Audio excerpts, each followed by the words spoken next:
Well, hello. Welcome to Creative View Knitting and Crocheting Podcast. My podcasts have been a little scanty because I'm having trouble uploading, but hopefully I hope to fix that soon. So I thought I would start out with a quote from The Joy of Knitting by Lisa R. Myers, but this could apply to crocheters too. A shop full of yarn is a paradise for eyes and hands. Yes, also for the imagination. Think of the possibilities. Each skein of yarn is a bit of pure potential, and the knitter or crocheter's mind races as she holds it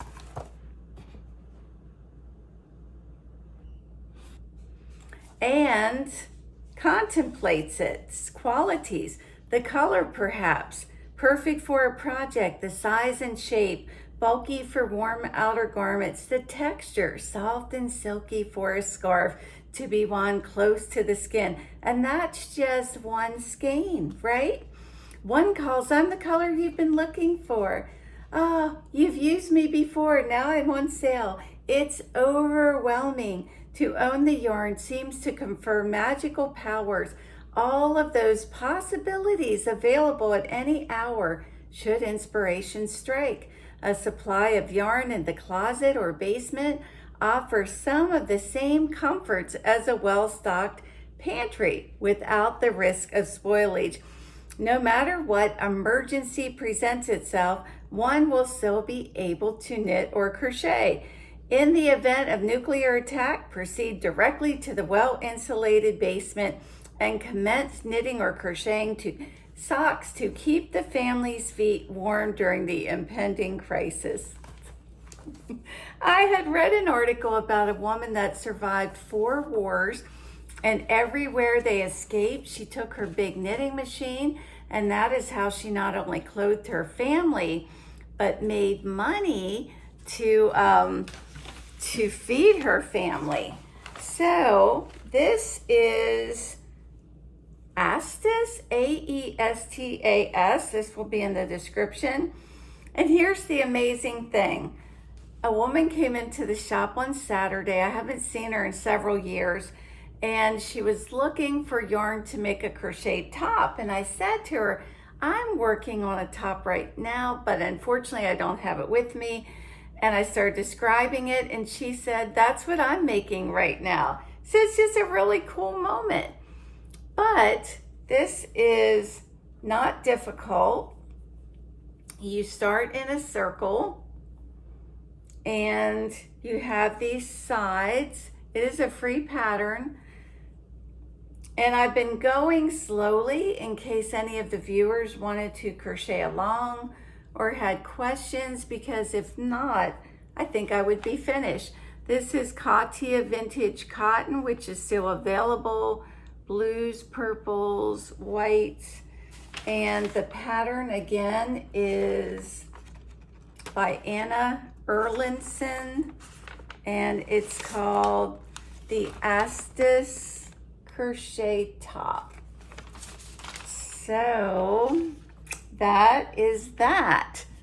On the knitting scene, this is a pattern that's been in my queue for a long time. I don't know if it's Bazan, I don't know what it is, but it's called for a bulky cotton. Now I kind of went outside the scope. I chose Katia Melody, which is a merino, but very soft. It is a bulky yarn. Having said that, unlike a bulky cotton, and the one they called for was, I think, a little wavy, this compresses easily into small. Now, will it bloom after it's finished? Will it puff up? Here was another problem I found. This is a self-striper, and if you did a baby blanket, it would be really pretty, but as I kept knitting, it's almost like a sampler, I realized that it's going to be all these dark colors. Excuse me, seems like when I do a podcast, the yarn makes my nose itch. I'm going to have a white sleeve, and that's not going to look right. At least I didn't think it would. So I started cutting my yarn and purposely doing it. If I do it again, maybe I will stripe white and color both sides because I had to create that. Now I'm ready to fold it in half and make the shrug. And then you put a color and I think ribbing. So it's a little bit hard to see on the picture what exactly is. This is a $5 pattern, I believe. I don't think it's going to fit me, but we'll see. Okay, flipping back to the crochet world. I have a lot of these Berroco pamphlets, and wow, for $2.20, I was on their website. They have some nice yarns out, and crocheters, they have some nice crochet patterns out, which a lot of yarn industries just kind of ignore the crochet end, and I understand why. I post a lot of crocheting things, and I don't get any business. So crocheters, you gotta make your voice be heard. But this little top right here, I did it with Hempathy, which is a hemp cotton yarn in a toddler size. Wouldn't that look so cute with a little pair of shorts or a little pair of jeans? And it's lightweight. It's not like I see people making tops out of like sugar and cream yarn. Nah, this is nice and lightweight. You're not gonna get sweaty in it. It was fun to make. So if any of you want this booklet, I have some. Most of the patterns are knitting. It's a gorgeous knitted dress. I've always thought it's unfair too if you are some summer tops, if you just crochet and don't knit and they throw in one crochet pattern, you gotta buy the whole book to get and there's a cute little knitted pattern. Hey, hi there. So the dog, you wanna come up here and be seen? Come here. So these little dogs that we're keeping, oh, what is so cute. Yeah, what a cutie, right?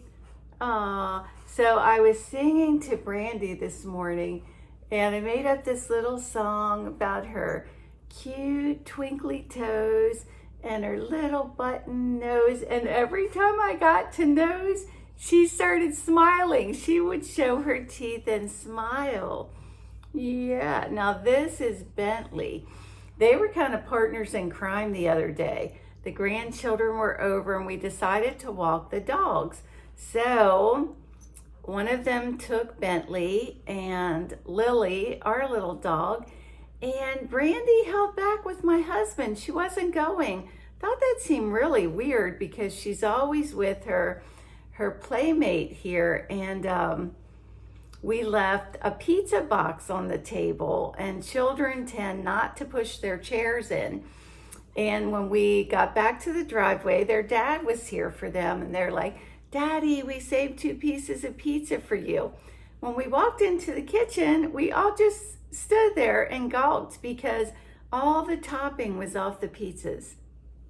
And I'm like, was my husband on a no carb kick? Did he just figure no one was going to eat it and just ate the toppings? But I asked him and he said no. And we looked at Patches the cat sitting on a chair under the table, and she looked innocent. As I'm walking my son-in-law out to the car, I said, I'm really sorry about that. I said, maybe it was Brandy. He said, could be. So I walked back in. It's almost like she had a conversation with Bentley and said, hey, I had pizza while you were gone, and oh, I want a piece. She is on the chair reaching across the table, nabs a piece of pizza, and she's handing it down to this guy. It was so funny. Yeah, you little partners. Looks like he's a little camera ham. He is a mixture of a King Charles Cavalier Spaniel, I think, and a Bichon, really soft. And man, these ears, So we've been dog sitting, and I was just thinking today, in a couple days when they go, what are we gonna do without our cute little dogs? The pets are starting to get along. He actually was nose kissing with the kitty. They, soon as they hear a dog on television or anything, they go off with this shrill barking. So our big dog, Hartley, he spent a couple days just out in the yard. You look out there and he just looked peaceful, but he'd stay out there till dark and then come in. And so then I thought this was really creative. When these two start barking shrilly, as they did last night when they saw a dog on television, he just slumps into the tub. And so I heard him last night, I heard this slump, and he'll stay in the tub all day even. Okay, I'm gonna put you down. Say goodbye to the viewers. Yeah, isn't he just so cute? Bye-bye. So he has stayed in the tub literally all day. I thought, that is really smart. It's a nice, cool porcelain doghouse, and it's kind of sound insulated. I'm proud of my old dog for being creative. So all of you saw the My Secret crop top that I goofed up on the Kitchener stitch. I did cut it, and I see why. There's kitty food up here, and you like to think that, the dog wants to be with me, but really, he wanted to check out the kitty food or dog food. And he has hung close to my husband, and the girl, Brandy, has been hanging close to me. So this is going to be my second one for my granddaughter, Olivia. She really liked this yarn. This is soft and squishy. This is a #1 cotton.